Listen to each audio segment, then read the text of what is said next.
Hello, my friends, and welcome to episode 222 of Stand Up. Joining me today, legal correspondent for The Nation magazine, regular contributor at MSNBC, many other media outlets, my friend Elie Mystal will join me, and the CEO and co-founder of Higher Heights for America, which is a organization at the center of the national movement to grow black women's political power.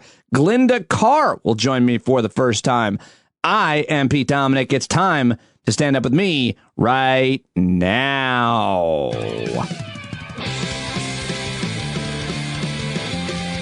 Well, hello and welcome to the final week of America Maybe. Oh, I think that Donald Trump is going to get trounced tomorrow, but bite your tongue, Pete. Knock on wood. I hear you, but all of the data is pointing to a pretty big win for Joe Biden. However, Donald Trump is going to do everything he can to still steal the election, announce that he has won before all votes are in, and we will be watching it together along with each other. I hope that you have signed up to be a subscriber for the stand-up community and the Discord platform so that we can all help each other through the next 48 hours and this entire week, where I'll be talking to the smartest people as I can find, as usual. Thank you very much for listening today. Sorry for the technical issue I had on Friday's episode, and the Friday before that, I also had a technical issue. That you are better than that. I am better than that. I had a volume issue. I had the guests were sounding too low. Several of you let me know, and I am sorry about that. But thank you very much for hanging with me, and I got that fixed. And anytime you have any issue with the show, please just email me right away, standupwithpete@gmail.com, and I'll be sure to have it corrected by my assistant, Schmeat Momanek. He's really good at taking care of things. I had a great Halloween and birthday. Thank you to everybody who joined me Friday night for the stand-up costume party. That was a lot of fun. My dad stopped by in an auto racing helmet and stole the show. Very funny. But here we are at the beginning of another week. Want to shout out to new subscribers to the podcast, by the way. Gina D. Felice just became a $5 subscriber. Chris Waltonberry, $5 subscriber. Michael Stern just became a $10 subscriber. So did Chuck Lair, a $10 subscriber. Thank you, guys. Gina, Chris, Michael, Chuck, really appreciate it. Also, PJ Brown became a $25 subscriber. And listen to this, ladies and gentlemen.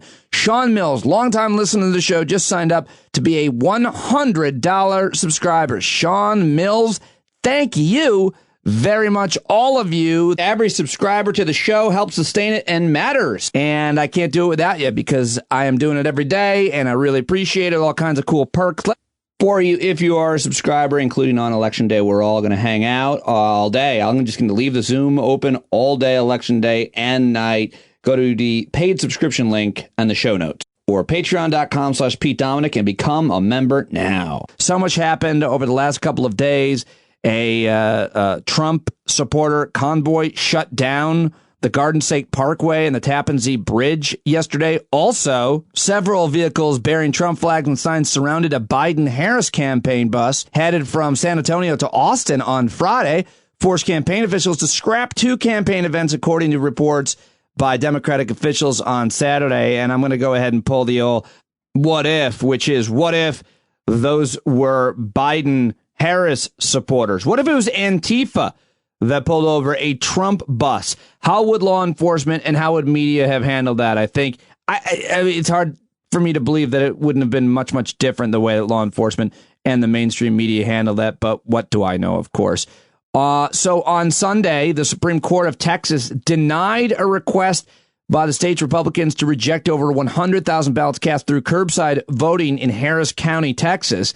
The efforts follow an October 22nd decision by the Texas Supreme Court denying a Republican bid to shut down curbside voting, also known as drive-through voting. The petition claims that drive-through voting is an illegal expansion of curbside voting, according to the Austin American-Statesman. So that's really good news that the Texas Supreme Court denied Republicans' petition to throw out 100,000 ballots in Harris County. And this is the Republican Speaker of the House in Texas. Speaker Joe Strauss posted, "The lawsuit attempting to disenfranchise more than 100,000 voters in Harris County, Texas is patently wrong. All of us who believe in the core ideals of this country should want more votes counted and more voices heard. While it may be too late for this election, the Republican Party needs to return to a place where we win with ideas and persuasion rather than trying to intimidate and silence our fellow citizens. I hope all elected statewide leaders in the Texas Republican Party will stand up against these desperate tactics. Wow, that's the Republican Speaker of the State House. Am I getting that wrong? Is there something wrong? How is it possible that a Republican would show integrity on an issue like that in the state of Texas? Here are some of the efforts that the Republicans have used to suppress voting, aggregated by, I think this is maybe Chris Hayes' show at MSNBC. The Supreme Court ruled in Wisconsin that they can't count mail-in ballots received after Election Day. The Supreme Court blocked an order allowing Alabama voters to cast their ballots curbside. Supreme Court ruled mail-in ballots in South Carolina must have a witness signature. Pennsylvania Republicans asked the Supreme Court to reverse state court ruling allowing ballots that arrive up to 3 days after Election Day to be counted. North Carolina Republicans in the Trump campaign asked the Supreme Court to block extension of deadline to receive mail-in ballots. The Trump campaign is suing to limit the use of drop boxes in Pennsylvania. The Trump campaign and Republicans in Nevada sued to stop the vote counting in Las Vegas over signature checks. The Texas top court upheld the governor's policy allowing only one drop off per county. Texas Republicans, I just mentioned this one, sued to void thousands of ballots cast by voters in their cars. They failed at that one, as I just mentioned. Republicans in Michigan sued to block ruling allowing voters to choose anyone to deliver their absentee ballots and requiring absentee ballots that arrive late to be counted. And lastly, Trump campaign and Republicans sued to limit absentee voting in Iowa or make it harder for counties to process absentee ballot applications. That's just a short list of the issues or of the efforts for the Republican Party to suppress voting. And that should be the continuing story of every election, that one political party wants there to be less voting and wants to make it harder for people to vote. Election officials in Michigan, Wisconsin, and Pennsylvania begged Republican state legislatures to allow them to start counting votes before elections, like in states like Florida, North Carolina, and Arizona, as well as many other states. But Republicans refused because, of course, they want there to be uncertainty. They want there to be chaos. Every story about voting should note this, says Ari Berman on Twitter.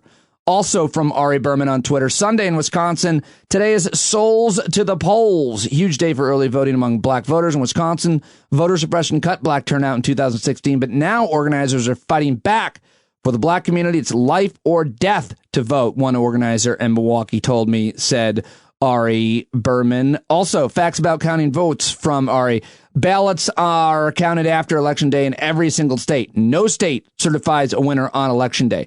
In 18 states, ballots can arrive after Election Day per state law. And in 29 states, military ballots can be received after Election Day. Always good to follow Mother Jones, Ari Berman, at Ari Berman, when it comes to anything regarding voting irregularities, voting suppression, and the right to vote in 2020.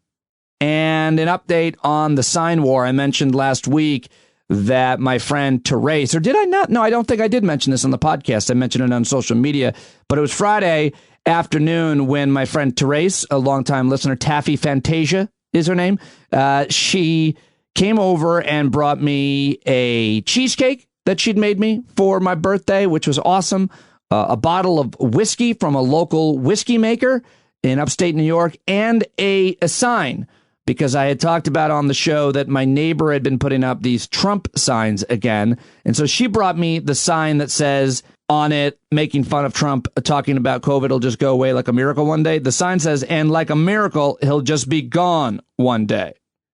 So I've never put a political sign in my yard. I know that many of my neighbors are very conservative Trump supporters, and it was just not a thing that we did. You know, I'm raising my daughters here, and people generally know who I am and what I believe. I didn't think I needed to put a lawn sign in.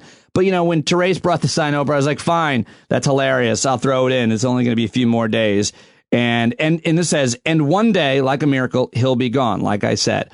Well, it was up for 2 days before a third neighbor got involved and escalated the neighborhood sign war. That's right. Today, Sunday, I walked out and saw facing me on a new neighbor, or a third neighbor involved on our dead-end street with 6 houses, a new sign, a retaliation, an absolute nuclear missile from this third neighbor who put a sign on his yard facing our front door that says, "Trump saved America."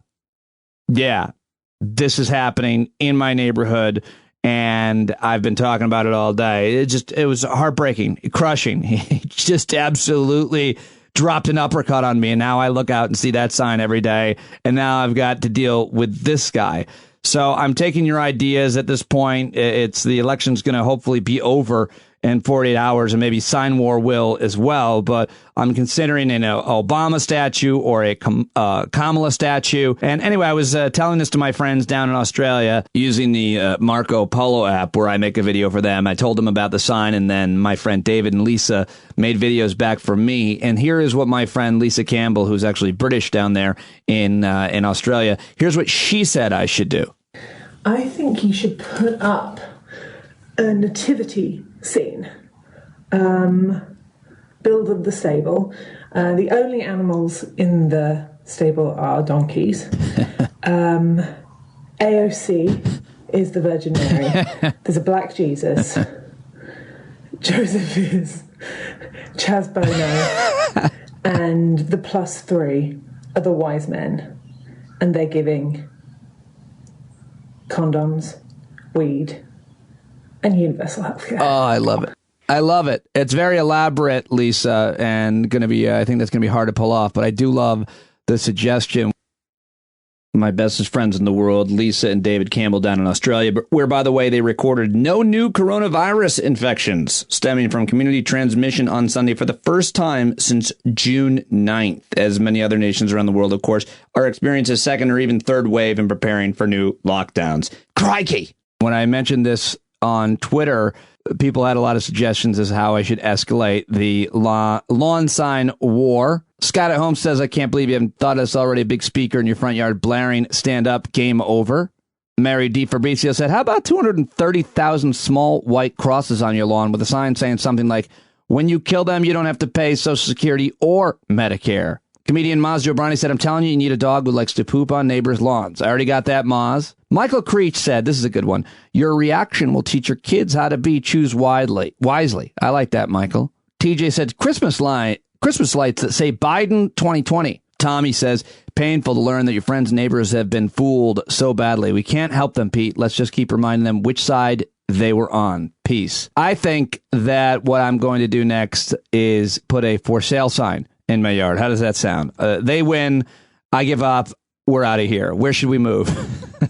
I can't even deal with it. It was so heart-wrenching. It was so heartbreaking that he did that, especially because he wasn't in the war, you know, like it was me and the other lady, the throw mama from the train neighbor who I have next door. It was supposed to be just between her and I felt like, and now I've dragged my other neighbor into it, who I liked. I mean, I knew they were Republicans. I wasn't sure if they were Trump supporters, but that was really disappointing to see. Really messed up my Sunday morning. He won. He got me good. And finally, before I get to my first guest, Elie Mystal, 2 days before the presidential election, the coronavirus is so widespread that not even American health officials are able to keep up. The U.S. has recorded its worst week of known coronavirus infections, with more than 500,000 new cases reported and a single-day record of 99,784 new cases on Friday, surpassing 9 million total cases nationwide. At least 1,200 counties, a full third of the country, qualify as a virus hotspot. Lots of people coming to the conclusion that they have no idea where the virus is spreading. And as one public health expert put it, according to the New York Times, it's just kind of everywhere. In Europe, Britain announced expansive new restrictions that effectively establish a national lockdown, joining France, Germany, Belgium, and Ireland in shutting down large parts of their societies to try to keep their hospitals from being overwhelmed amid vast second wave surges in coronavirus infections. And tying this all together, I tweeted earlier, I miss seeing my mom and dad on a regular basis. I hate that this year, when they are 76 and 74 and in amazing shape, that they can't see their only grandchildren. It seems like the year that was stolen. Though, don't let them steal another. Please, #vote blue to end the nightmare. That's what I tweeted yesterday. And while my parents have seen the girls twice over this period of time since March, it is something we'd be getting together a lot more often. But my mom especially is worried, and who could blame her? And so I think that there's a lot of people that are just motivated right now because the pandemic is out of control. The virus is spreading out of control, to vote for something different, because clearly the guy in charge has no ability or interest to change the situation that we're in, to prevent the virus from spreading. In fact, he's spreading it himself. A record 90 million people have already voted. The country is on course to surpass 150 million early votes for the first time. And what does this impact, this massive surge in turnout, mean? I guess it's one of the most unpredictable parts of the election. In the, quote, battleground states, both parties are succeeding by getting the infrequent voters off the sidelines. And I guess the question is, who's going to do it better? President Trump was at a rally the other day. He's done several rallies. The guy's got boundless energy. I don't know what kind of drugs he's on. Both him and Biden and their surrogates are crisscrossing the nation. And Donald Trump at a rally where a whole bunch of people were there not wearing masks, spreading the virus. New studies saying like 30,000 people may have contracted the virus as a result of his rallies, which is an insane statistic, that the president is not only not preventing the virus from spreading, he's actually fomenting its spread. And in one of his lowest moments, and it's very hard to decide which are his lowest moments, the president of the United States actually goes after the people who are working on the front lines, physicians, and says that they're actually making money off of COVID deaths. Hard to believe or not. So listen to this from ABC News this week. George Stephanopoulos had this creep, this scoundrel, Jason Miller, who is all that is left that are supporting Trump, willing enough to go on TV. Jason Miller, who dropped the abortion drug into the woman he was having an affair with drink. I mean, he's a horrible person. He was on TV with George Stephanopoulos. You hear the music here from this week as they came back from break. But listen to this claim from Trump at a rally and listen to the response from Jason Miller, which there isn't a response for it. But here it is. Sorry, but, everybody dies of COVID. But in Germany and other places, if you have a heart attack or if you have cancer, you're terminally ill, you catch COVID, they say you died of cancer. You died of heart attack. With us, when in doubt, choose COVID. It's like $2,000 more, so you get more money. This could only happen to us.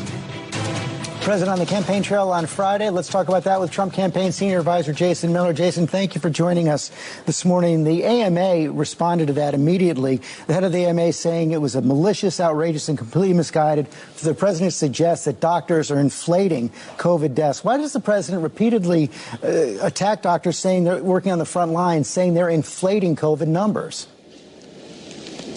Well, George, good morning. Sunday morning, where I would tell you that tens of thousands of people are waking up in Pittsburgh this morning and reading the Post-Gazette and seeing that they've endorsed a Republican for the first time since 1972. That's President Trump for his re-election. So we're excited about that. To your comment about the president yesterday on the campaign trail, I don't think he was attacking anybody at all. I think he was talking about how most Americans want to safely and securely reopen the country, get back to work, get back to life as normal. Jason, we all just saw it. He was talking about it, doctors inflating COVID deaths for money. George, I'm not going to get into the billing aspects of which there have been many reports on. There have been all sorts of independent things that are pointing to that. But the fact of the matter is people want to get their life back to normal. They're tired of the lockdowns. You look at these Democrat-run states like Pennsylvania, Michigan, Wisconsin. We're seeing this on the campaign trail with the rallies. People are tired of these lockdowns. They want to safely reopen. So you're repeating that. You believe that doctors are inflating COVID deaths for money? I think there have been a number of reports that have raised issues out there regarding billing and things like that. But again, the choice on the ballot on Tuesday is President Trump and people who want tax cuts, or Joe Biden and people who want tax hikes. That's what's on the ballot on Tuesday. Well, but the president's talking about doctors on the front lines inflating COVID deaths, which, as the head of the AMA said, is malicious and completely misguided.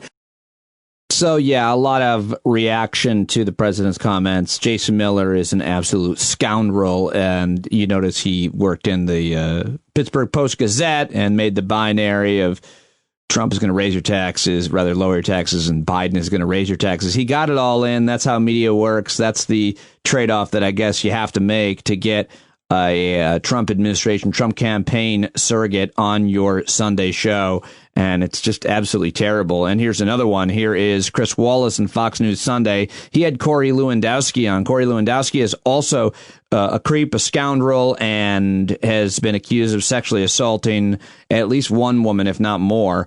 And he's just a terrible guy. You already know about Corey Lewandowski, probably. Anyway, here he is on the same story, the same situation with Chris Wallace. Fact is, more than 230,000 Americans have died so far from this disease. On Wednesday, 1,000 people died. On Thursday, 1,000 people died. Here's what the president had to say about that this week. You know, our doctors get more money if somebody dies from COVID. You know that, right? I mean, our doctors are very smart people. So what they do is they say, I'm sorry, but, you know, everybody dies of COVID. Oh. What is the president's evidence that doctors, many of whom are risking their lives treating these patients, are in fact lining their pockets by saying they are inflating the number of COVID deaths? There isn't any evidence of that. You know, Chris, I haven't seen that evidence, but we have seen exactly. on multiple occasions instances where people have claimed that they have been died from COVID-19, and that wasn't the case. We saw it. Fox News actually did a whole expose on an individual who died in a motorcycle accident. Maybe he had COVID, but died in a head-on collision. They said it was a COVID-related death. Fox News exposed that entire hypocrisy. So, look, I think we're categorizing sometimes individuals who may have COVID but aren't dying from that and claiming it as a COVID death, which is not accurate. Yeah, that's not happening. But there are also, according to a number of studies, that the number of people who actually are dying from COVID is greatly undercounted.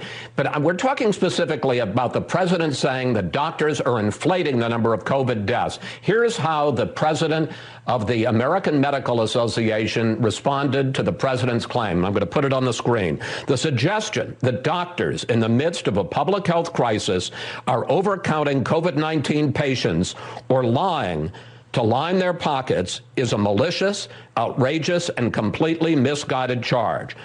Does the president stand by his accusation that doctors are profiteering off this virus? You know, Chris, I haven't spoken to the president about this directly, so I couldn't answer that. But I can tell you that. You understand, it's a pretty serious thing to say about the nation's doctors who are on the front lines. Look, we have enormous respect for doctors who are serving the frontline patients, and they do an amazing job by and large. You just maligned them all. The president has provided them the PPE equipment that they've needed to be able to do their jobs because the previous administration left our stockpiles empty. Not true. Because of the work that this administration has been able to do, healthcare workers and frontline workers actually have the equipment now to help combat this virus and stop the spread of it further. Everybody knows that's not true.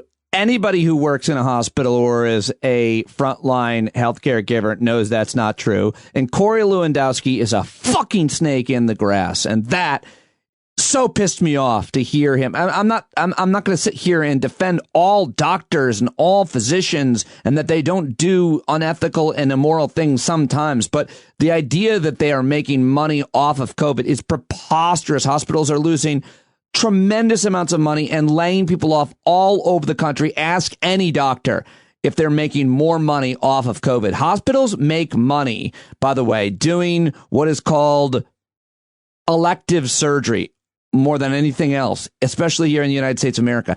They're unable to provide those elective surgeries, as so many of you know, because you're in line to get one or know somebody who is.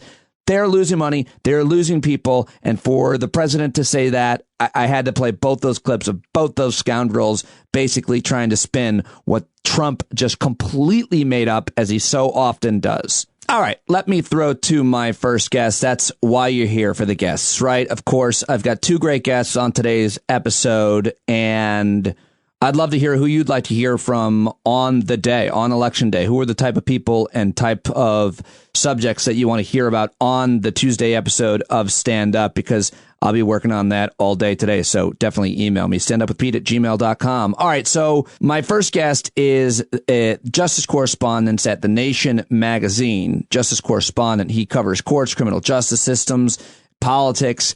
And he is also a graduate of Harvard Law School and Harvard College. You can see him regularly on MSNBC. Prior to joining The Nation, he was the executive director of Above the Law. And he's awesome on Twitter. Just so good. I love reading his tweets. I love watching him. And I always love being in conversation with him. We've become pretty good friends. He is on Twitter at Elie NYC. Read him and subscribe to The Nation magazine. And here is our conversation right now. There he is now, Elie Mystal. And I am very excited you're like a celebrity to me because of your Twitter feed alone. I got to say, it's kept me laughing. It's kept me crying. You're so great on Twitter, and I'm very happy that we're friends and that you're joining me. No way to monetize it, but yeah, sure, it's great. Well, but you've seen my tweets. I'm like, what's the opposite of shade? Like, I'm trying to get you a show, and the show is not sophisticated. It's just a camera crew. And the only thing you have to do is maybe peel back the curtain on your family, which I don't think you're going to do. But maybe we don't need them. Maybe it's just you doing anything. That's the show. It doesn't matter what you're doing. You're just hilarious and thoughtful and like concerned. It's just, you're the best. You're the best character. I want to know what's going on all the time in your life. That's the show. Most of the time it's video games and rum, but sometimes rum. When I put the thinking hat on, it's a little bit different. Are you? I would like to think that I would like to think that in next week, maybe a week and a half from now, I'll be tweeting less, I'll be talking less, I'll be less angry. Like the crucible of this election. I think I speak for a lot of people. It's starting to break me, right? Like I'm fraying at the edges here, because I am honest. I spend a lot of my nights like just terrified about what's going to happen, and I have difficulty explaining it to people who aren't as kind of invested or interested in politics as I am. But a lot of the things that I fundamentally think are important in my life are on the ballot, right? On Tuesday, right? And not just for me, but for my kids. The kind of place that I want to raise my kids is on the ballot this Tuesday. And so watching that kind of crucible come at us and not really being able to do anything about it, right? Like not really being able to influence the outcome in any real way. There's a sense of both of trepidation, but also like deep powerlessness as you watch just forces entirely out of your control play out. So I'm fraying at the edges here. I understand that, but I will say that I think that you're a thought leader. I know you're going to laugh at that, but I think you have influenced a lot of important, thoughtful minds, and you've brought a lot of people who consider themselves serious, including in the legal world, to a different reality that they have to consider. You've been, I think, given a lot more respect during the Trump administration. Your work and your commentary has been given a lot more attention and respect that it deserves. And I think it matters. I think you have done a lot. So I just want to say that. But what do you call, I can't get a beat on you and what I want to call you. Realist, optimist, fatalist, nihilist. What do you think? How do you generally think in general about stuff and life and things? And what do you think is going to happen tomorrow? Because that's when I'm airing this on Monday. So, I mean, look, if I was a law school professor, which I'll note I am not, but if I was, they would call me a legal realist, right? Like I believe that the law is fundamentally outcome determinative and that the judges backfill legal reasoning to justify their preferred outcomes. Now, a lot of legal scholars and legal people say that that's not how it works. That they take a much more bottom-up approach that they believe the judges are doing. I think that's bullshit. I think that it's very clear that the judges have a preferred outcome, and then try to figure out how to make that outcome work. And so my analysis of the law is grounded in that kind of realism. When it comes to politics, I believe that the most successful civil rights movement of my lifetime is the gay rights movement. Right? The civil rights, the racial civil rights movement is the most successful civil rights movement of my mother's lifetime. But me, 42 years old, the biggest gains that I have seen have been for the LGBTQ community. And I always think about the fact that they put a lot of effort way before they started fighting their enemies. They put a lot of effort into fighting their friends. They put a lot of effort into demanding that Democrats, that allies actually support their causes and their issues, as opposed to throwing them under the bus in the name of bipartisanship, right? It is the LGBT community, TQ community, that got Barack Obama to go from, I believe, marriages between one man and one woman to, I believe, in same-sex marriage, right? Like he had to be dragged there a little bit. Partially by Joe Biden. Partially by Joe Biden. And generally by the movement, right? So, like, I think that it's important for movements to hold their friends to account. And politically, that's where I spend most of my time. That's where I would like, quite frankly, to spend most of my time. I would love, Pete, and I've pitched, you talking about shows, I have pitched this show kind of around the way and gotten rejected. But the show that I want is fighting with other liberals. It's better. It's more fun. It's more interesting to talk with other liberals about the right way to, like, because I know we're all pulling in the same direction. I can have a real interesting conversation with somebody once we've already established that, like, women are people. But don't you think? If I got to fight with Republicans, and if I got to spend all my time, arguing that, like, no, the woman person is also a person, and should be treated as we're such. here with Elie Mystal, whose premise is women are people. Elie, where should we start? Is there an ideal liberal who you would want to argue with? I'll make that shit happen right here on the podcast. What do you mean ideal liberal? Like, is there a person that you read, that you respect, that you like, that you'd be like, I'd love to be in, I'd love to argue my point with that person. I'd be terrified to argue with you. Like, I can't argue with you, I don't think, not about politics or legal issues. I mean, I could try. I don't know that I've ever really had a vehement disagreement with one of your points, because I don't know enough about the points you're even making. But I mean, I like. I would like to argue with Keith Olbermann, right? Like, I would like to, done. I would like to go, and we're both kind of like left-leaning, righteous dudes, but like I like to argue with Bill Maher. That's my ideal. Oh, all right. Have you never been on Real Time? I've never been on. Oh, that's so weird. I'm gonna email the booker right now and be like, why? Do you mind if I do everything I can to get you exposure? Does that annoy you in any way? Is it in any way not? Am I hurting you? Because, like, I just have been really enjoying kind of playfully touting all of your work on social media, but, like, I want to tell people, everybody, it's preposterous for those who haven't had it. I love it. I appreciate it, Pete, and I love it. And I also think, like, for your listeners, like, you and I have been behind the curtain a little bit about how some of these sausages are made, and a lot of your listeners aren't.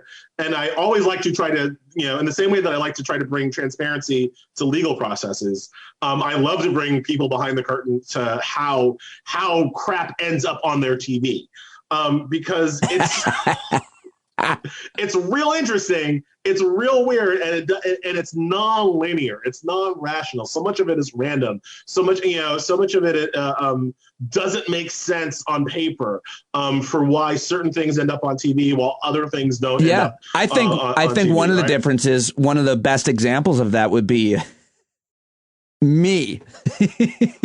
Like, how did I get from stand-up comedy clubs in Manhattan and across the country and to commenting on credit default swaps and Supreme Court legal decisions?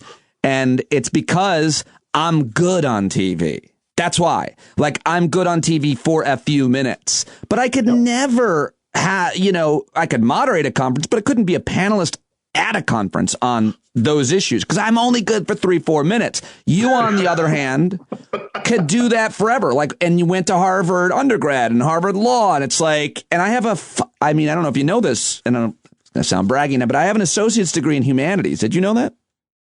I did not. What's your reaction to it from a state school in New York? I mean, I like education, so yay. Like, why would I not like that? Humanities, whatever that is. So, all right. Oh, you're saying that I see what you're saying. You're saying like you have an associate degree in humanities as opposed to an economics degree from the London School of if you looked, I'm proud of it. Like, don't get me wrong, because I think I'm a good communicator, and I think it's certainly with the podcast, I'm good at bringing on brilliant people like you and talking with them and good at asking them questions and stuff. But no, if you look at going back to peeling back the curtain, what's wrong with media? If you looked at, generally speaking, like the panelists, the commentators, and even the moderators, hosts, and anchors, and you knew everything about them and their background, their education, their credibility, their experience, it would be interesting who you might think would be most credible on paper.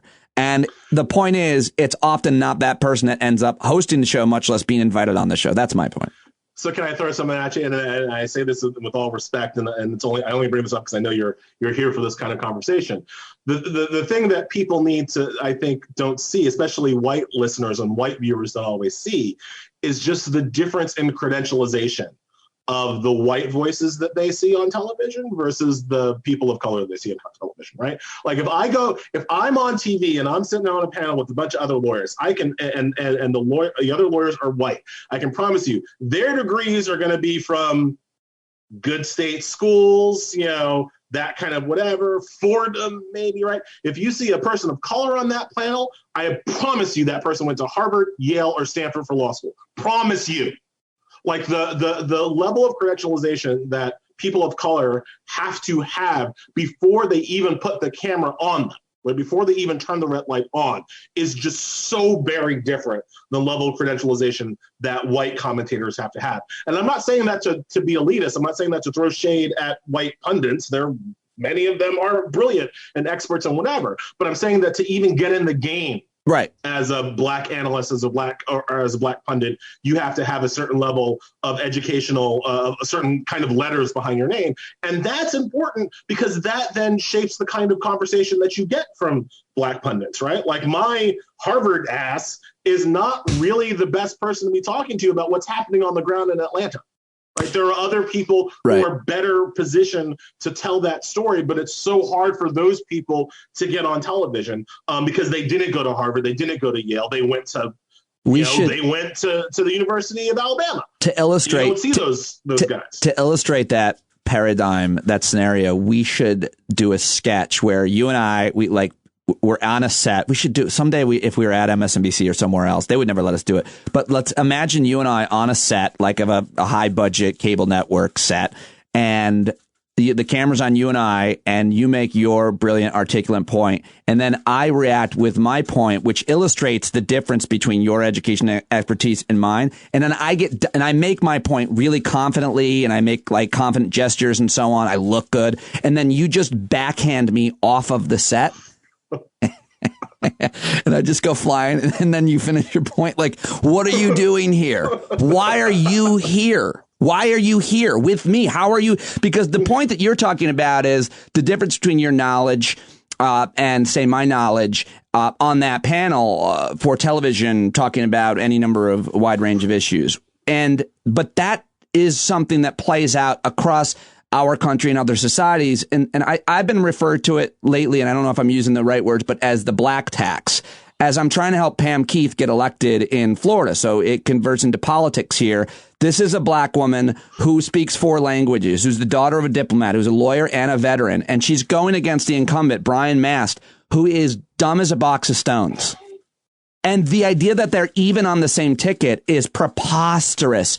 But there's and she may not win. And it would be such an injustice because it's close. That paradigm plays out and far more than just television cable commentary. That's the most I'll talk. I'm just saying that what you're saying happens all over the country. I call it the black tax. Am I using it right? Let my dog out. Sorry. It's good. Yeah, I could call it the black tax. I think that's a good way of putting it.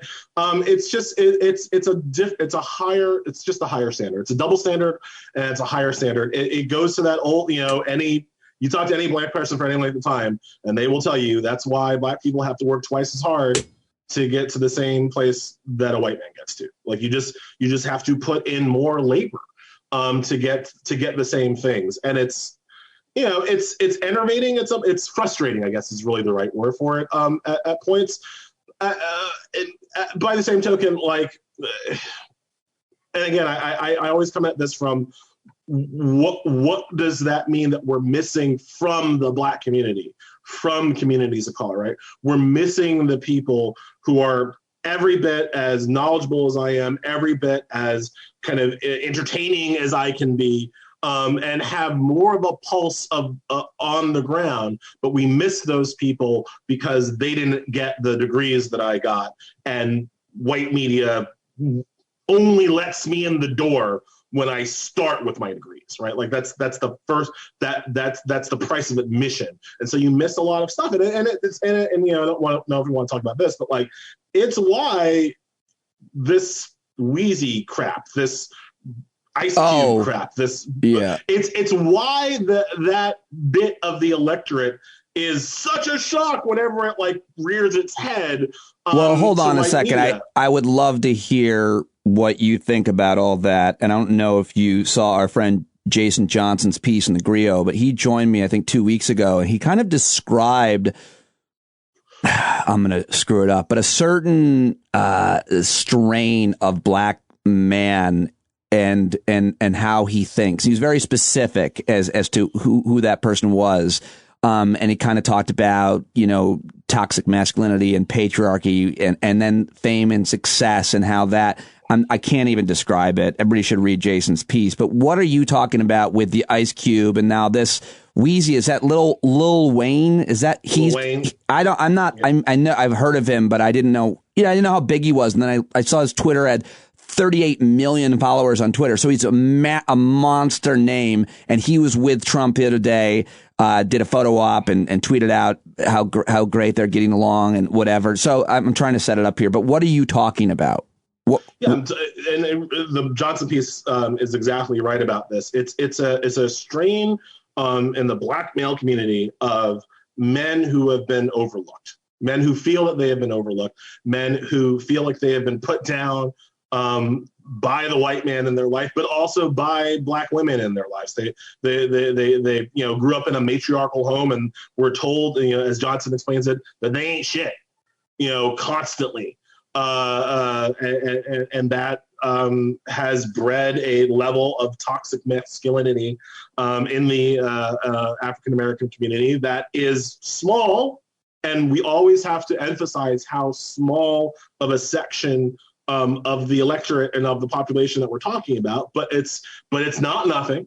And it's there, and it's part of the community and it's a part of the community that kind of never gets addressed head on. When we have these political discussions, when we have political roundtables, or what have you.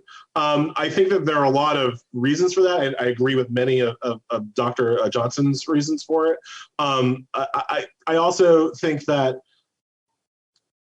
look, I can make an argument that sexism is far and away a bigger problem than racism in this country.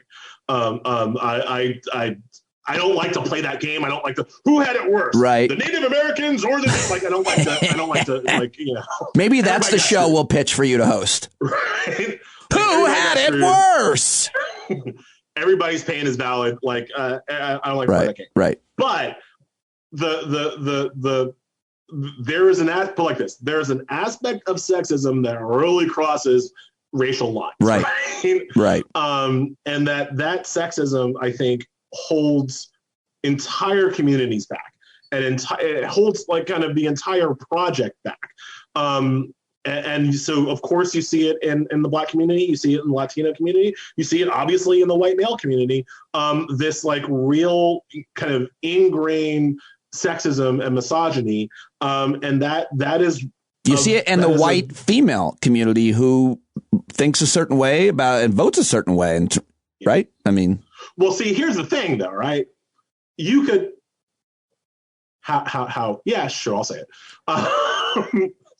You could smash the patriarchy if white women weren't so racist, right? Like you've got enough votes to smash the patriarchy if half of white women voted with their gender as opposed to voted with their race. I don't think that's that controversial to say. I think just unpacking it might be, you know, illuminated in terms of smashing the patriarchy means appointing people, not necessarily women, but people that would vote for, enforce, pass policies that would create more gender equity. And we know what those policies are. How am I doing?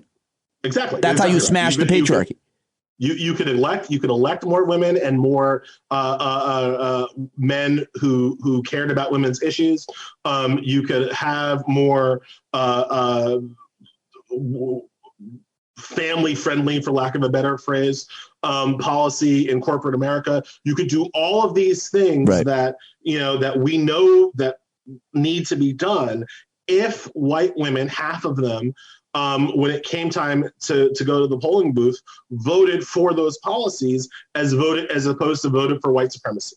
But about half of white women, and even in this election where Trump is getting creamed amongst women and creamed, when he's getting creamed amongst women in general, and will probably lose white women.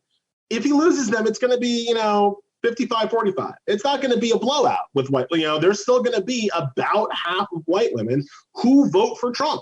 And that vote for this openly sexist, thrice married, porn star paying off alleged rapist. Those women are voting for that because he promises them white supremacy. They don't know that, do they? I think they do. I don't. You think they understand white supremacy even? I don't subscribe anymore to the conned Trump voter. No. These women know exactly what they're voting for. They know that they're voting for racial superiority. To keep the blacks out of their suburban neighborhoods? They derive their, and then really for the most part, these women they ain't even live in the suburbs, right? They're living in rural areas, or they're the Peggy Newmans of the world, right? They're these. Tiffany Cross on TV the other day called them dusty side chicks. They're these dusty side chicks. What? I gotta find that. She called them that on TV. Wow. Called Kelly Loeffler that on TV. Tiffany Cross is one of the best. Yeah. Anyway, but it's these women who have decided that their own racial superiority is more important to them than any kind of gender inequality that they might face. Right, and Kelly Loeffler dismissed Trump's sexism the other day, and I just happened to see that when being asked point blank about the things he had said, grab him by the pussy comments, and she was like, I'm not familiar with it. And that illustrates specifically with her that you're using as an example, the point that you're making. So this podcast will, it's Monday, and most people I think listen on the day, but Tuesday the election is. I want to keep this as it has been, somewhat evergreen, and thanks to your recent pieces at The Nation, we can kind of do that because there's some important stuff. Everybody should read Elie Mystal. You should obviously follow him on Twitter if you aren't already at Elie NYC, ELIE NYC. But he's a justice correspondent for The Nation, and literally I subscribed to The Nation last week just because of you. And everybody I really did. I even wrote that in the comment. So I wanted to ask you, though, about your piece from about 10 days ago. We're going to need a Truth and Reconciliation Commission to recover from Trump. Our friend Glenn Kirshner talks about that. I assume you know Glenn. And I haven't heard enough people talking about this. So I wanted to hear you kind of lay that out, what that would mean if and only if, right, Biden wins. Yeah, so I think one of the biggest mistakes of the Obama administration, look, I love Barack Obama. I think he's a great man, best president of my lifetime, blah, blah, blah, blah, blah. One of his mistakes was to not prosecute torturers from the Bush administration. Right. He believed that it would be too painful for the country. He believed that we had to look forward, not backwards. I understand that point as a point of politics, but it was wrong as a point of morality, and it was wrong as a point of law. If people can break our laws and break our norms with impunity and not face any consequences once they're out of power, it just creates a precedent for people to do it again when they get into power. And it was, I think, Obama's failure to prosecute Bush-era torturers directly leads, one-to-one, directly leads to Trump people kidnapping children and putting them in cages. Well, I do not think that happens if Alberto Gonzalez is cooling his heels in the jail cell, even if it's just for 6 months. for Alberto Gonzalez from the CIA. But let me try to argue a point, because I generally defend Obama no matter what. Even on drone strikes lately, I've been saying it. It's not great, but I do think it's interesting. The point that you're making, I would agree fully to, except for I wonder now.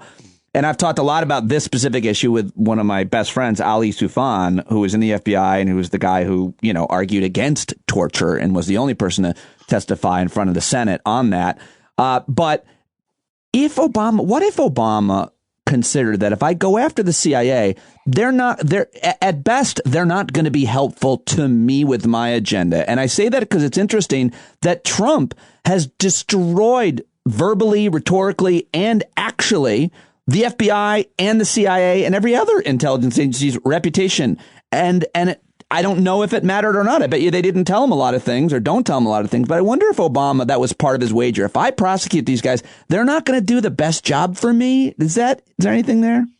I think that probably was part of his calculus.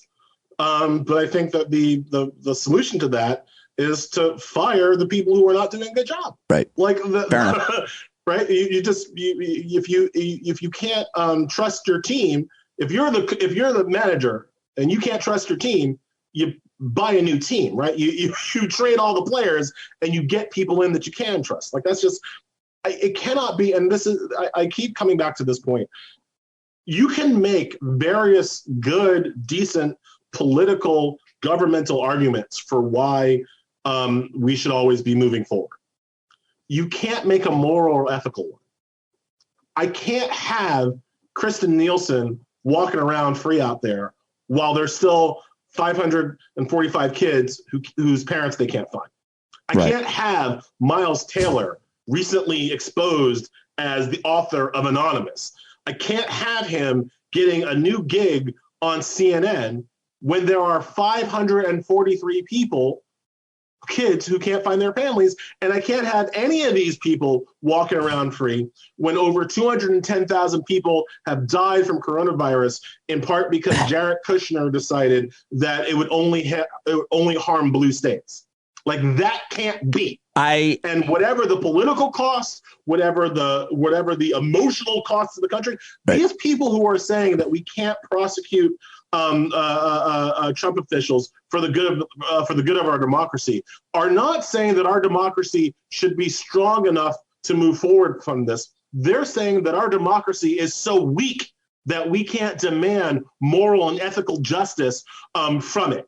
And I can't accept that. Our democracy must be strong enough to look its own self in the mirror and hold itself accountable for what it's done. You write in this piece, we need to form a Truth and Reconciliation Commission precisely because our normal institutions have failed. We need to understand how failure happened, who is responsible, and who should face justice. When a plane falls out of the sky, we don't just shrug our shoulders and say, oh, gravity has consequences. We send in a team of experts to pick through the wreckage, figure out exactly what went wrong, hold people accountable, and make recommendations for future safety. I love that metaphor, but it's so much less political when a plane falls out of the sky as when, creating a reconciliation commission. But it's, you have to do it. You have to do it, or we don't move forward as a society. But there's going to be, we've never done it. I think you have to recapture the word political in a little bit of a way, right? Because I think that when we say that it's political, what we're essentially saying is that there are two sides to this issue and reasonable people will disagree. We have to remove that from politics. We have to say, no. There is no reasonable people disagreement about kidnapping children. That's just wrong. Right. There is no reasonable people disagreement about lying to people about a disease that's going to kill them. That's just wrong. Politics is tax policy. Politics is, should we have a $4 trillion stimulus or a $2 trillion stimulus? Right. Politics is not, should we let them die because they live in a blue state? That's not politics. That's criminality. That's wrong. And we have to recapture, it's a little bit, and I know we don't, airing on Monday, we don't know what the Supreme Court is going to do with this election, but it ain't going to be good. And one of the ways that we know it's not going to be good is that I'm sure you saw an AP story recently after the Supreme Court agreed to let some votes be counted.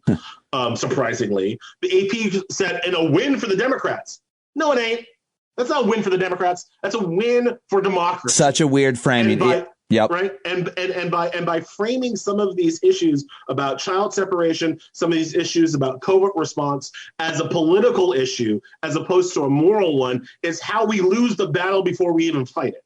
So while I agree we should not be prosecuting people over political disagreements, there are some things that have happened in this Trump administration that are not political disagreements, they're moral disagreements, and we absolutely should hold people accountable for immorality. So well said. Everybody should read that piece and subscribe to The Nation. And I can't have a conversation with you without asking you, obviously, a legal question specifically about the Supreme Court. You've got a great piece from this week at thenation.com. Republicans have confirmed Amy Coney Barrett and officially captured the Supreme Court. So I want you to just touch on this article and frame where we're at and where you think, again, if it's a Biden-Harris administration, if Democrats take back the Senate, especially, where we need to go. We have to expand the court. There is only one way. What do you think of Eric Siegel saying the weaken the court as a phrase? What do you think about that phrase? So I think here's the thing. I do not think that the problem is that the Supreme Court is too powerful. I understand why there are some people who do. I will point out that historically that is a Republican argument. That the Supreme Court is too powerful because the Republicans don't like it when the Supreme Court says you can't be bigoted to gay people. Republicans don't like it when the Supreme Court comes in and says you have to let that black girl go to school, right? And so the Republicans historically are just like, court too powerful, right. It needs to recede, right? So I don't, because I'm black, because I'm a minority, because I'm an other in this society, I don't think the Supreme Court is too powerful. I think the Supreme Court is exactly as powerful as it should be. I think the problem is that each individual justice is too powerful. And so expanding the court for me is a way to preserve the power of the Supreme Court as an institution, but make each individual justice less powerful and therefore less important, and therefore making it less of a political existential crisis every time one of these 80-year-old people die, which is a thing that's going to happen from time to time. I mean, come on. I love modern science is amazing, but 80-year-old people die sometimes, and that can't grind our politics to a halt. We can't be surprised every time it happens. Right. The way to the way to fix that is that instead of having 9 justices, we have 19 or 29 or 49. I don't care. We have enough justices so that when one of them dies, replacing them is just a normal rote matter of like other courts, right? Like other courts, like budget resolutions, right? Okay, we need a continuing resolution to have the budget. Yeah, we're going to fight on the margins about maybe we should blow up the debt ceiling. We're going to have some fights on the margins, but for the most part, Congress is just going to pass a new budget. We just know that's going to happen. That's the same thing that should happen with the Supreme Court. And I'm willing to put as many justices on the court as necessary to make that happen. Now, there are other things that I want too. My upcoming print piece, which will come out I think about a week after the election, is about how, like Eric Siegel's piece, there are a lot of pieces that are like, oh, there are other kinds of reforms we can think about. And some of those reforms are great. But the problem with something like making the Supreme Court less powerful, which in legal jargon is called jurisdiction stripping. It's changing which cases the Supreme Court is even allowed to weigh in on. The problem, and this really is one of the ways that my law school experience is different from the experience of most of my white friends and colleagues. My mother was born in 1950 in Mississippi, right? I always think about laws from the context of what's going to happen in Mississippi, what's going to happen to Black people in Mississippi if we change this or that, if we take this away, if we add that, right? If we take away some of the Supreme Court's power, it is going to allow states like Mississippi to all but reinstitute Jim Crow segregationism. It's going to allow them to all but reinstitute anti-sodomy laws. It's going to. And where are you on those two issues? No on segregation, yes on sodomy. Believe it's the official Got it. scientific Just wanted to term. make sure the framing on that didn't get. I wonder how the AP would frame it. Go ahead. So, like, you can't.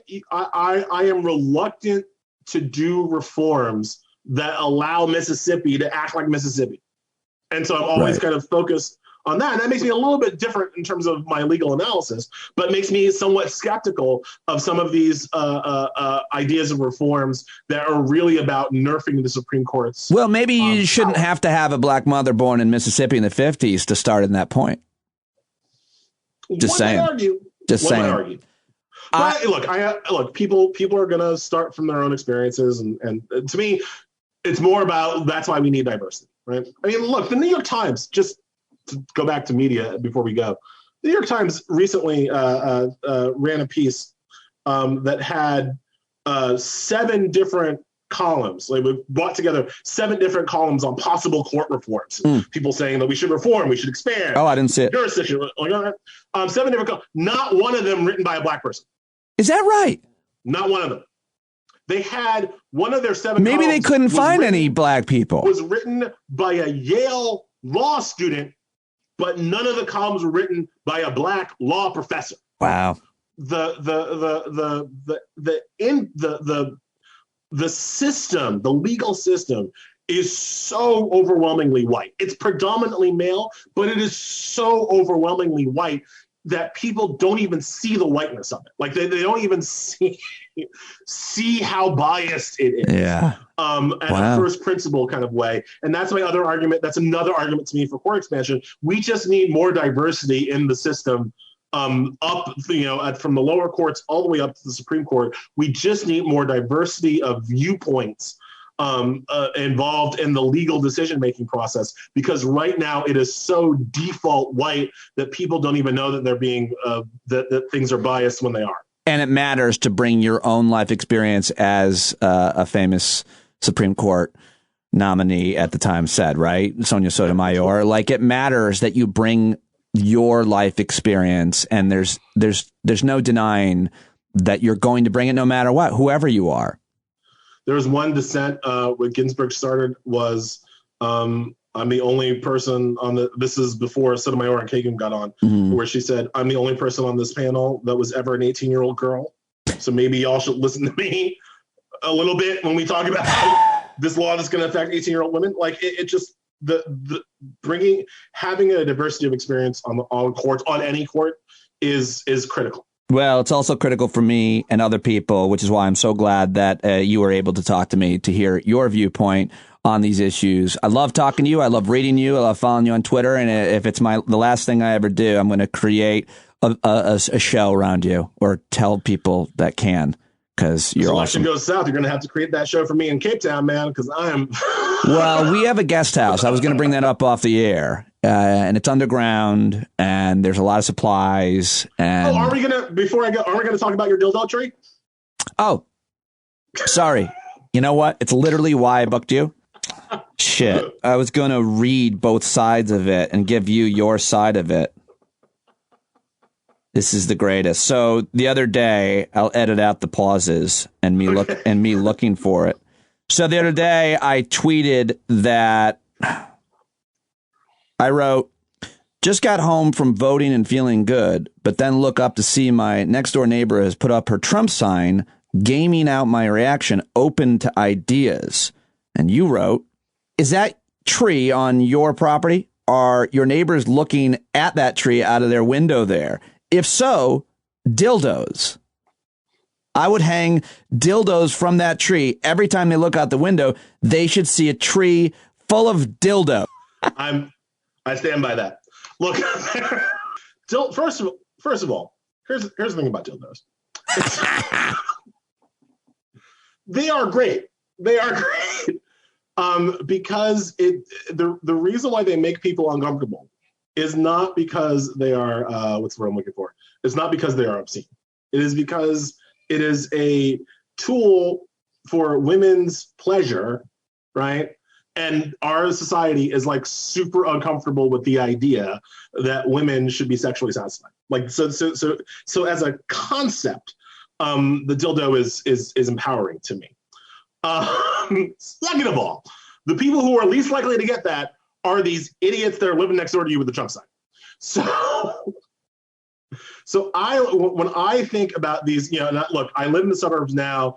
I was born on Long Island. Like, I am a suburban kid. So when I think kind of very deeply about these kind of neighborhood issues of passive aggressiveness at your neighbors, and I find that the best way to combat garish signage from your neighbors is to put garish signage up of your own. As my father used to say, the benefit of living in the ugliest house on the street is that you don't have to look at yourself. So when your neighbors make their house ugly, you got to make your own house ugly, because you don't have to be the one that sees it. I love it. I can't find the final reply. I don't know what's wrong with me, but basically I said, well, I worry about sustainability. What am I going to do with all of those dildos after the election's over? And you basically said, I said, okay, they'll still be dicks after the election. So you should think of it as a corrective. They take the sign down, you take the dildos down, but you know they have them, and they know that you have them. That's the best part. Next time you support an entity, the dildos go back up. I love you. Thank you so much, Elie Mystal, for joining me. You're the best. Have a great one, Pete. Okay, there he goes, Elie Mystal at Elie NYC on the Twitter, and subscribe to The Nation magazine, where he is their justice correspondent. Love talking to that guy. And now I am welcoming another guest for the first time on the show.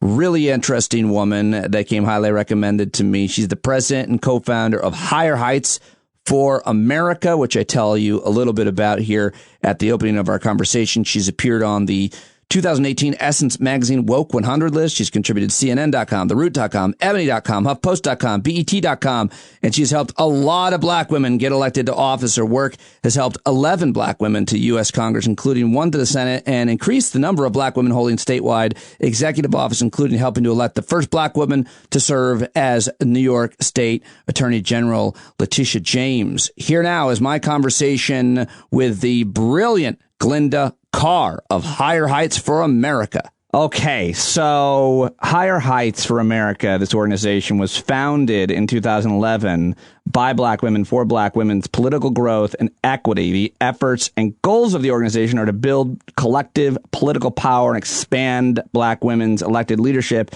in 2020 and beyond. Go to hireheightsforamerica.org. And now joining me, I'm very excited to be talking to the co-founder, president, and CEO of this organization to discuss the role black women are playing in this election and why they are so energized, according to all the polling and all the anecdotal data I've witnessed.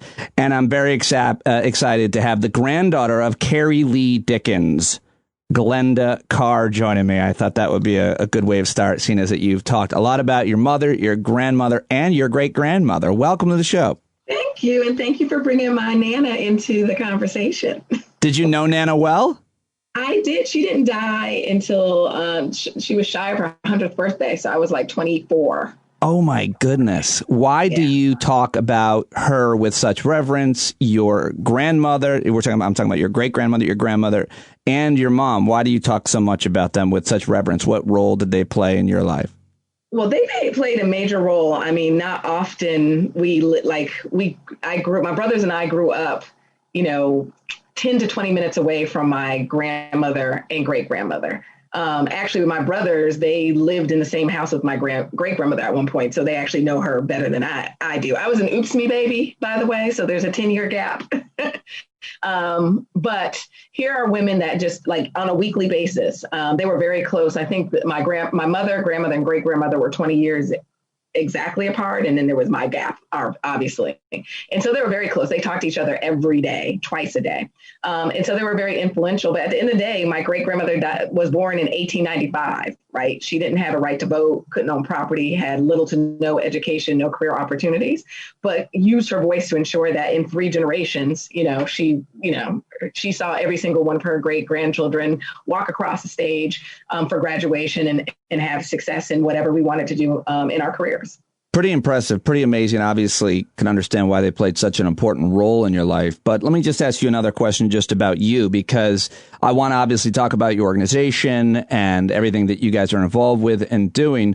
But you are a really interesting person for obviously a lot of reasons, but you are the chief of staff of the state senator there in the district where you live in Brooklyn. And I'm really actually interested in that because I feel like that probably had a major impact on the way that you thought about your community, the black community, in terms of what policies, what programs, what laws work best for advancement. That's an assumption I'm making based on your job as chief of staff of State Senator Kevin Parker. Am I anywhere near the truth in terms of where you kind of learned about policies, or did you know even before then, moving into that job, what policies and and programs help advance folks that you care so much about in your community? Yep. I think it goes back to, I'll do a quick, your listeners are going to be like, here she goes with the story. Back in 1945. Go ahead, Rachel Maddow. I mean, it actually all ties with, I came from a politically active family. So I'm a daughter of, I talk about my mother and grandmother and great-grandmother all the time, but I am also the daughter of Keith Carr, who was a Caribbean immigrant who migrated here, lived next door to my mom. My mom saw, who's this new guy next door, right? Picked him up, got married, and had children. And so my father was a community organizer. And so here's a man that came into a country to live his American dream. And he, worked until the day he died, working on ensuring that immigrants and Caribbean immigrants in particular, had access to all of the resources they needed to be, productive and great members of society. On my 18th birthday, my parents gave me something great. I don't know what it was, but I remember they drove me down to City Hall and registered me to vote. And until the day my mother died, she would call me, my brothers, to make sure we voted. And so we came from a civic-minded family. We stuffed envelopes as little kids. We stood at polling sites. I was supposed to be a musician. I went to a music conservatory for undergrad, Hart School of Music in Connecticut. I thought that's what I wanted to do. And there was another pathway for me. So I spent most of my beginning career in nonprofit. I worked for Big Brothers Big Sisters on the local, state, and national level. So I'm very uniquely aware around community issues and mentoring programs and education. But I always wanted to move to New York because I was supposed to be a musician, Pete. So I moved to New York, and my brother introduces me to his friend, Kevin Parker, who was running for office. And to be frank, my older brother was like, here's an opportunity for you to volunteer for a campaign and meet new people in New York and in Brooklyn. And I became a super volunteer. And when he won, he took me to dinner and was like, hey, I think you should be my chief of staff. I'm a nonprofit girl who was supposed to be a musician. And he was like, you are uniquely positioned to know what are the issues that my constituents need. Right. He's like, you've learned everything else. You already get policy. Everybody can figure out politics. And so I spent 6 years working for him in the New York State Senate, using every piece of who my parents dreamt me to be. My creative side, my community side, my community engagement work, and my policy work. What was your music? I was a jazz studies major, and I was a flautist. Oh, you still play? No. I always call it it's like basketball. So I had a full scholarship. And so everyone's like, whatever happened to? I was like, it's kind of like playing basketball, right? My best friend played basketball. I was like, I got a free education. And halfway through the degree program, I had stage fright and literally didn't want to perform anymore.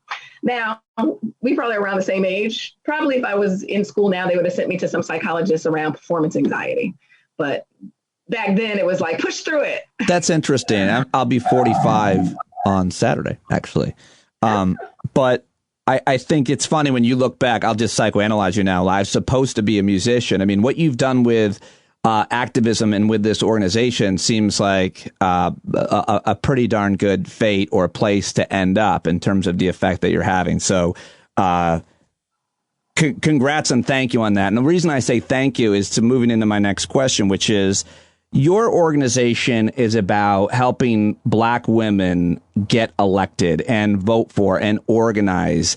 And we could talk about why Black women or what the issues are that Black women are interested in or care about. And we have to say Black women aren't a monolith. And I understand that. And I think that's important. But what my point is in getting at is Black women have really saved and been the backbone of the Democratic Party. Nowhere more than maybe other than the Senate campaign for, I think, Doug Jones in Alabama. A white guy got elected in Alabama as a Democratic senator because of black women. I mean, I feel like that was the most obvious. You've been working on these campaigns for a long time, helping a whole bunch of women get elected to higher office, and certainly elevating the ones that didn't. So to my question, and this is the most I'll talk, and then I'll end it. But I feel like white people and white men, a lot of who are my audience are, benefit from the same achievements that black women are advocating for. Sometimes we put them in a box for black folks or for women in this case, but I feel like we all rise if black women are doing well. And I wonder if there's a lot of truth to that because of the amount of, white folks and especially white men listening, caring about the issues that you are targeting. Does that make any sense? It does. I mean, black women at the end of the day are issue voters, right? And so we're going to naturally navigate towards a candidate that may not be the perfect candidate, frankly, maybe flawed, but we believe that they are carrying the issues that we hold dear to our heart, which is why we're the most reliable voter. When you end up being a candidate, you end up not being that consistent, loyal voter. We're voting our values, and we're voting for people that we believe will move forth our values in a way. But at the end of the day, we put more into this democracy than we get back, right? We can't be the most reliable voter and be at the bottom of every economic health and social indicator. And so you've seen a growing, increase in our political power for over a decade now. What's different this year is we're demanding our return on our voting investment. And that's in the form of policies that directly impact Black women, our families, and our communities. And we're claiming seats at decision-making tables. And that is, is relevant because it's the 100th anniversary of the 19th Amendment, right? So even in the 1800s, when my grandmother didn't know what my great grandmother didn't know what a suffragist was. Black suffragists sat at that decision-making table, knowing that they weren't going to reap the benefits to that movement, but they knew that their voice was important to that movement. And that's where you see second wave feminists, Black women played a pivotal role there. Black women played a pivotal role in the civil rights movement. And you now see kind of us continuing to, when we build tables, like tables for democracy, they're not only reflective, they're inclusive.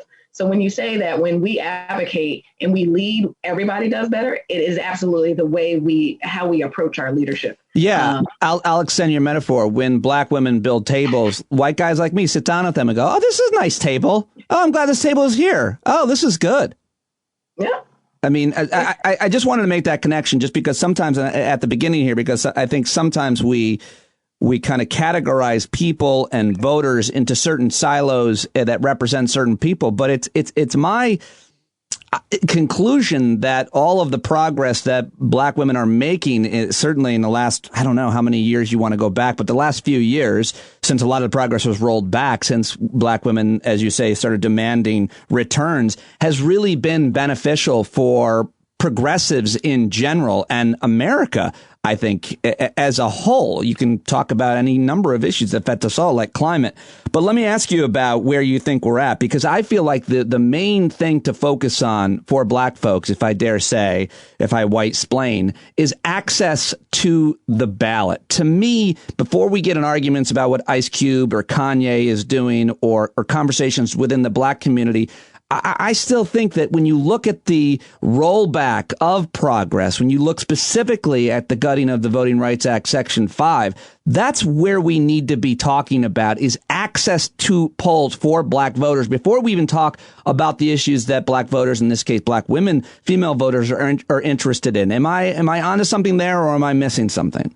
Well, I would share, we just came out of, our Black Women Vote campaign, which is our nonpartisan voting program that gives Black women the tools to be informed, engage, and take action around elections. We just came out of the field on an online survey of 506 likely Black women voters, and I called it a checking in or temperature checking poll.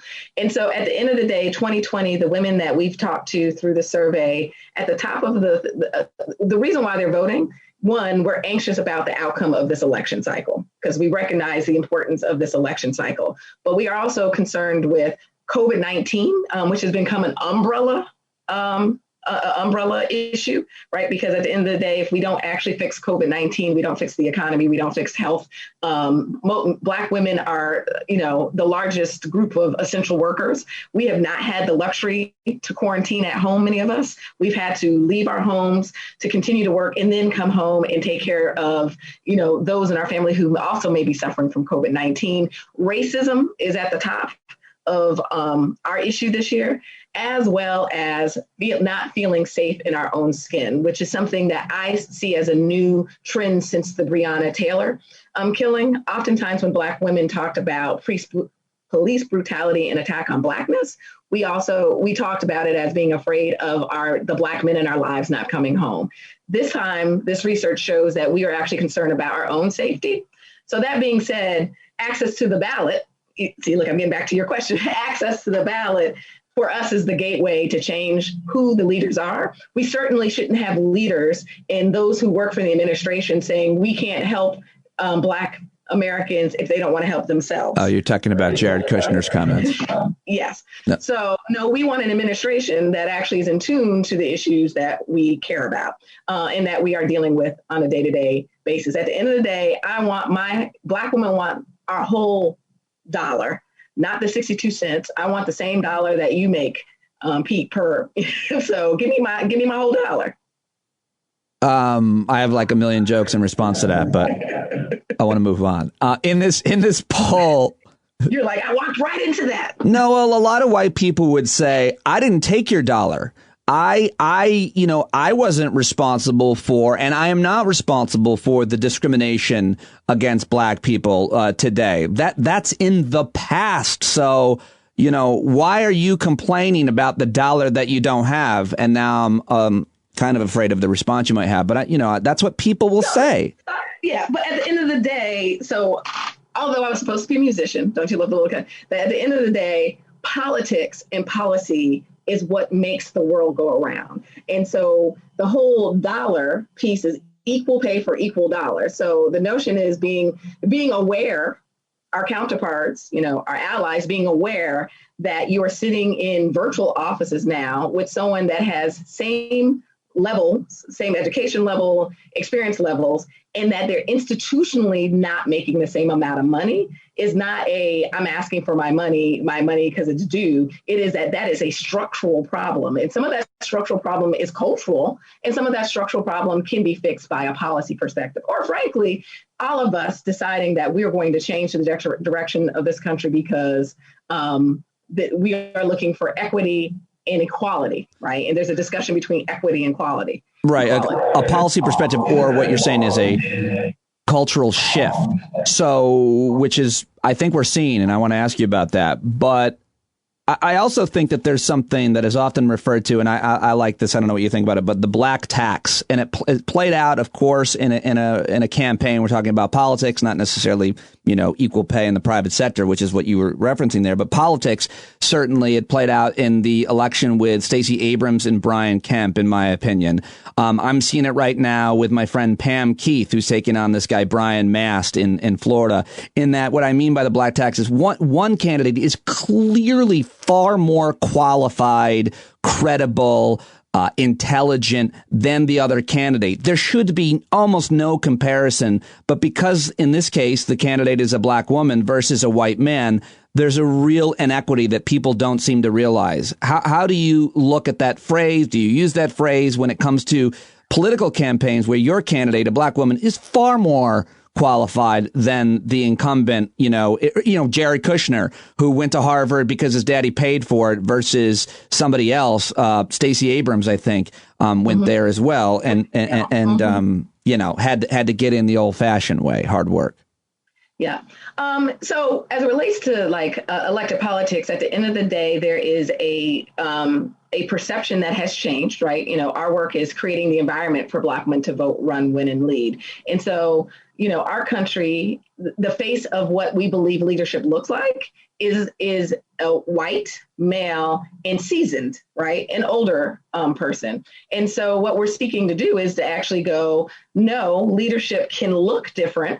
come from different backgrounds. It doesn't have to be someone who is affluent, who went to an Ivy League school, who's a business person or attorney, that there are different faces of leadership and different experiences. But because we see unconscious or conscious biases, is that we believe leadership looks and walks a certain way. So that just innately then goes, well, I should be supporting candidate A over a Black woman or a woman of color. And so what that happens is that barrier happens, that it's early, you don't get early support, right, from institutional support, party support, and it also slows down money. It's this notion around the coded word everyone's been talking about since 2018 in Stacey Abrams is electability. Right? Electability is just saying, we don't think you look like, we don't think you're leadership type. And so a lot of our work around changing the face of democracy is actually around culture shift work. And what we've proven, right, is that it's not, everyone's like, oh, you're just electing Black women for Black women's sake. It is not the facts. We are electing Black women that we believe are qualified and experienced, and giving them the platform to be able to run successful campaigns. And I will just quick story, Pete. So we elected the largest number of Black women to serve in Congress in 2018, right? On the 50th anniversary of Shirley Chisholm being elected to that body as the first Black woman. So we celebrate that there were 5 new Black women, but look who we brought, who we helped to elect: a nurse in Lauren Underwood, a city council member, Ayanna Presley, a state senator, and a Somalian refugee, Ilhan Omar, Lucy McBath, who lost her son to gun violence that was racially motivated, and Johanna Hayes, a teacher, and not just a teacher, the 2006 Teacher of the Year. Those 5 Black women's lived experiences sitting at a decision-making table during a global pandemic, when we are, those who have children are sitting home trying to learn how to do distance learning with their children. And when our city and state governments are going to grapple with major budget gaps, and we are talking about a racial awakening after the killing of George Floyd, how do those 5 Black women experiences actually help to build policies to move us forward? Well, that's great work by your organization, and really well said, explained by you why it's important. You mentioned this poll earlier, and I was reading about it, that your organization took. And one of the things that really jumped out at me was that you say according to this poll, top factors energizing Black women to vote include protecting democracy and racial justice, with the majority of respondents attributing racism as the one main issue keeping them up at night. And that really hit me hard. Last year, when I lost my amazing corporate media job that created an amazing life for my family and work-life balance, I learned resilience for the first time in my life, like real raw resilience, which makes me lucky, which makes me to some extent privileged. But my main concern, the thing that kept me up at night, was the cost of health care and just generally financial security. What are we going to do? That kept me up at night. So it's the first time I understood, insomnia and real anxiety. But the idea that racism would be something that would keep you up at night, I really thought that was a sad conclusion in this polling, and I wondered if you could explain what that's like. Could you take me inside your nightmare? Sorry. So one, similar to COVID-19, racism has become like the umbrella, right? It's the connecting point. Our issues are intersectional,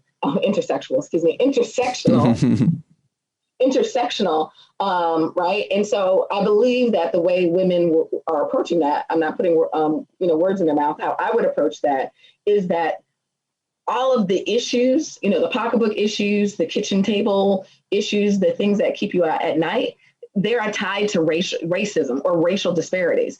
COVID-19, for the first month and a half, everyone's like, oh, COVID-19. And you found Elizabeth Warren standing with Ayanna Presley saying we need to look at COVID-19 based on racial disparities. And what did we find? There was a major thing around how it was, how COVID-19 was being addressed and how it was showing up in communities of color.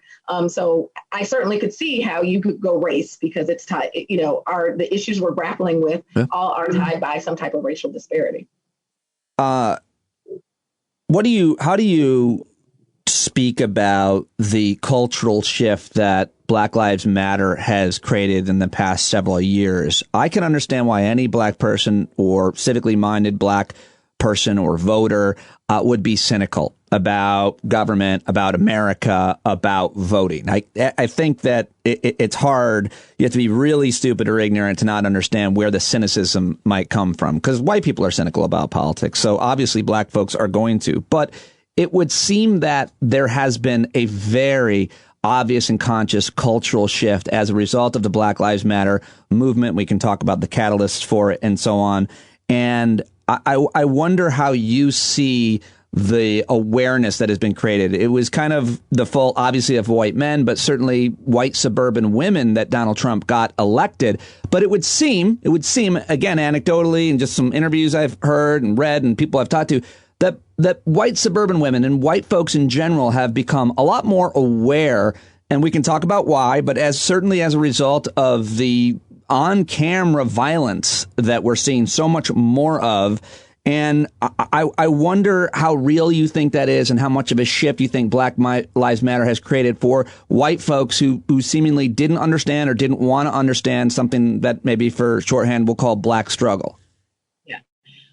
So, Black Lives Matter was born out of the killing of Michael Brown, right? And so it has been a movement that has been building with an infrastructure that has helped to shift some narrative and organize and build not only among African Americans, but our allies. So the container was built to hold the grief in the energy after George Floyd's killing, right? So if there wasn't a Black Lives Matter since the Michael Brown, would we have had this national awakening? So the container was there. But at the end of the day, George Floyd's killing is the Bloody Sunday of our generation, right? So, what pushed, the civil rights movement just fast forward was that literally white Americans seeing the Pettus Bridge on the TV, right? So same thing is that you can't unsee George Floyd. You can't unsee, and then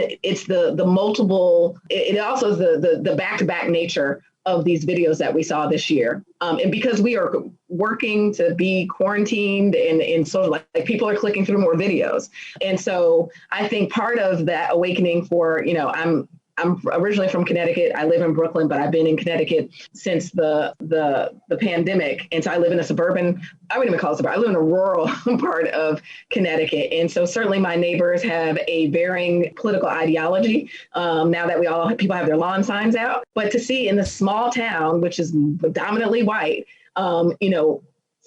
splatters of Black Lives Matter lawn signs show something about sparking a conversation in parts of the country that I don't think you may have never had a conversation about race at your dinner table. And you're now putting out a sign.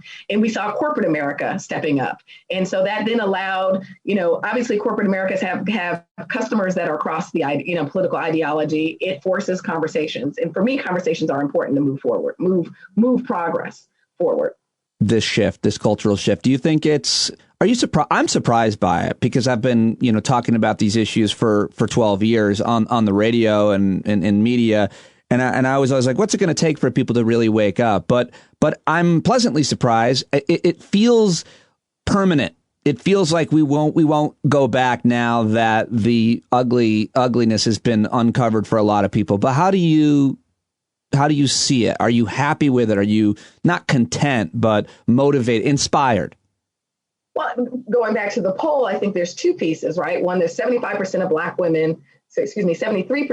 women are motivated now more than ever to vote. I think that is tied to the moment, right? Not only the pandemic, but the racial awakening. But there also is some data that points to generational changes, approaches to this. So our parents and our grandparents are hopeful for the future.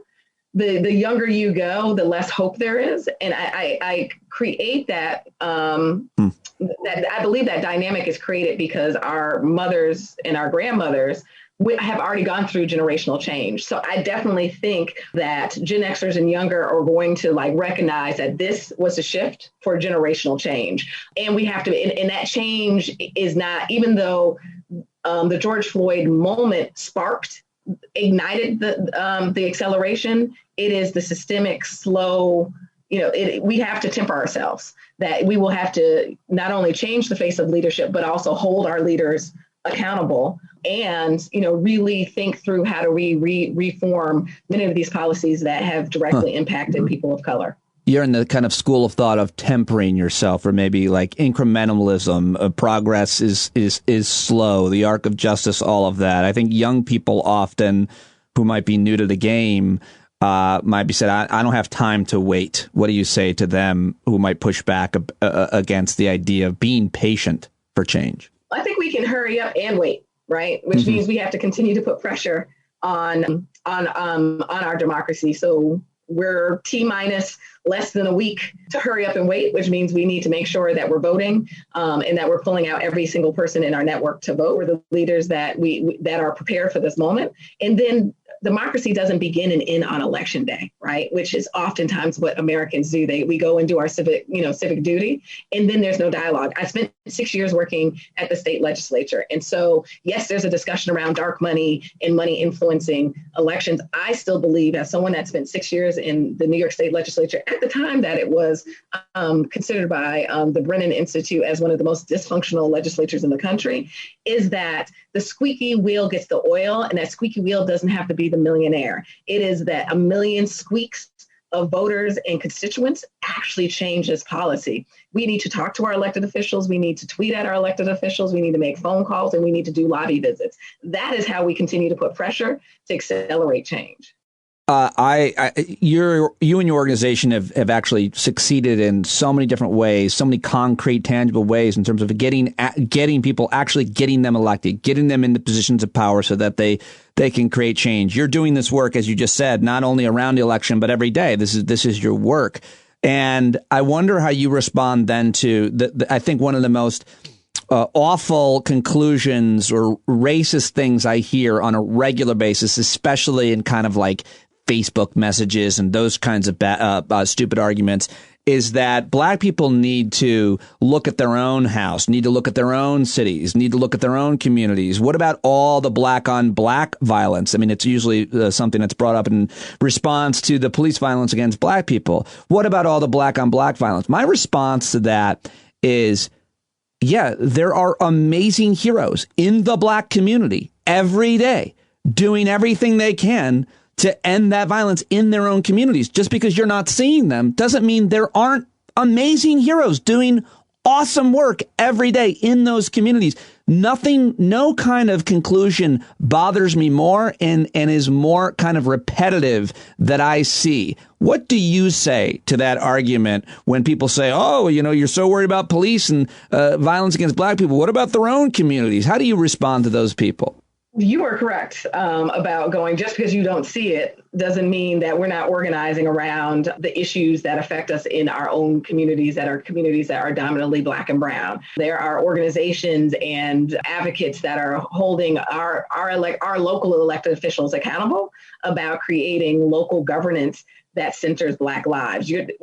The broader communities is not paying attention because you're paying attention to your local community. Certainly, when I worked for the New York State Senate, we had constituents that would come up to advocate on public school reform, around gun violence, around lack of funding. So at the end of the day, the work is being done. Our allies are paying attention because it's becoming a global issue versus a local issue. Final question for you, and I think I could ask like a million more, and I hope we can keep a conversation going, is kind of about that, and that's having a conversation. I'm in media, and so I look at and very closely media and criticize media. This is a country that is very segregated, very self-segregated. Maybe you're Indian American, you're Asian American, you're Jewish American, you're African American. We choose often to be around, live around the people that worship around that we most relate to, and we can argue about how that happens and how that could be changed. But I feel like it's often the case with media as well. So my question specifically is, how have you seen and how have you tried to get your organization, Higher Heights, voice and campaign out there? How much of a problem is media and giving you a voice and exposing and documenting the work that an organization like yours is doing? say that, at the foundation of our work is around culture shift. So we do a lot of conversations, not only with like media that is targeted towards Black women, like Essence, which I call is like the beauty Bible for Black women, to, BET and all of the Black networks. But we'll take the credit like a good allied partner would do, right? Which is, at the end of the day, over the last 9 years, we have definitely helped to shift that culture. And that has been being able to have conversations with media, mainstream media, to talking on radio like you, reaching an audience, and going to social media. Black women are one of the largest users of social media. We click through more videos than the general population. And so we've done a good job at kind of connecting. Question, do we want more media real estate? Of course. We started, our signature program is called Black Sunday Brunch with Hight. It is us creating commentary on a Sunday because Kimberly, the other co-founder, and I found that we did not see ourselves in Sunday talk. And I will frankly say that without having cable and Joanne Reed, who's no longer on a Sunday, there's still no Black or consistent Black and brown voices on network TV on Sunday. So there's a lot of work to be done. Well, and then on, I would say in prime time. I mean, it's awesome that MSNBC put Joy at 7.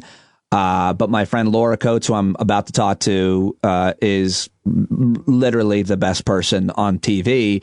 And why does she not have a regular show right now? Especially since Jeffrey Toobin has left. I think they need a new top legal analyst. Well, I actually talked to Laura this week, too. Oh, really? She's one of my favorite human beings. And I would. If you want to have a society that looks like America, we want to have our media look and talk like us. I said final question, but let me just end on a positive note. What are you, I know there's a lot of really awesome things that you and your organization have achieved. I really prepared for this conversation. You guys have created a lot of opportunities, helped to get a lot of women elected. What is, though, something, maybe just to end our conversation, that you're most proud of that you have achieved with your organization? I have to say, given the moment we're in, that people have started to vote across this country, and to bubble in or whatever your state requires, you're casting your vote for Kamala Harris, to me is a bright spot, and particularly a full circle moment for Higher Heights. We have been with Senator Harris from the beginning, and she's been with us from the beginning, right? We stood with her when she ran for U.S. Senate. We proudly stood with her for her presidential run. And then we clearly advocated that there was not just one Black woman that was qualified to be on the Joe Biden vice president ticket. In fact, there were 6. And if you remember, Joe Biden himself said on his final list, he had 4 Black women, and they all came from different experiences. A local legislator, two congressional members, and a former cabinet member. So that says something about our bench. The Black women's leadership bench is long, and our bench is deep. And Kamala Harris is literally going to reconfigure the blueprint on how we elect more Black women across this country. Glynda Carr, what a pleasure talking to you. I really enjoyed talking to you. Check out Higher Heights for America, everybody. All the links are in the show notes, and I hope that we'll be talking again soon. All right, I think I must have cut off her goodbye. She must have said goodbye. I apologize. Glynda Carr, check her out. Check out her organization. Donate to her organization. And thank you very much for listening to today's episode of Stand Up. Thank you very much for supporting it. If you do, if you haven't, now is the time. Please join us. Be a part of our community, our Hangouts, and our Discord platform, where you are never alone because people are always in there chatting away. And we would love to welcome you into our community because everybody has something to offer. And so many of us can feel so alone so often right now in isolation and living in a tremendous amount of anxiety and fear. 2020 Election Day, over half of Americans believe, will be the most stressful day of their lives, according to one poll. So by all means, join us on Election Day, and you will not be alone. Maybe I'll just leave a Zoom hangout open for all of our subscribers all day, and we can just come in and out and chit chat and update each other. Maybe that's what I'll do, because because I'm not sure how else to take it. I'm open to your suggestions and your ideas. If you're a subscriber, you're part of the community, I hope that you'll join us. Otherwise, thank you so much for listening, and I will talk to you tomorrow right here on Stand Up.